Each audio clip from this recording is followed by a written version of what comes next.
how to use if functions in Microsoft Excel. Now here I have 3 columns. In the first column I have the names of students. In the second column I have the marks they have got.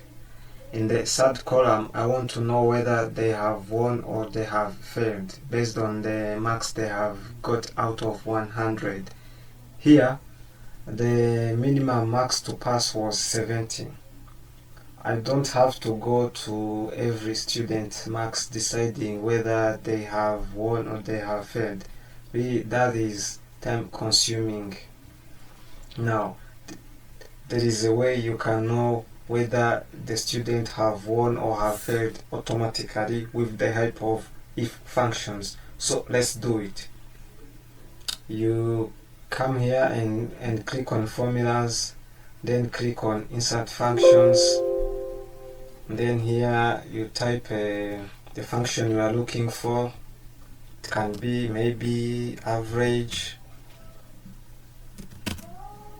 You can see that if you type the formula you are looking for and press enter, you have it here on the first line. You can also have a sum if that is what you are looking for, but for the purpose of my video I'm looking for if. After that you click on OK. So let's make our if functions. Then if I select my cell and then say that if it is greater than or equal 70, if the answer is true I will say that passed. If the answer is false I will say failed. Okay.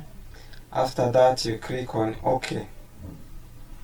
As you can see, the first student has passed because he has got 95 out of 100, while the minimum marks to pass was 70. Now if I want to know the result of the remaining student, I don't have to repeat the formulas that I have written. Instead, I can press my cursor there, and when it becomes black, I scroll down, then the system will automatically calculate the result of the remaining student. You can see that some have failed, some has passed, and that is the end of my video. Thank you.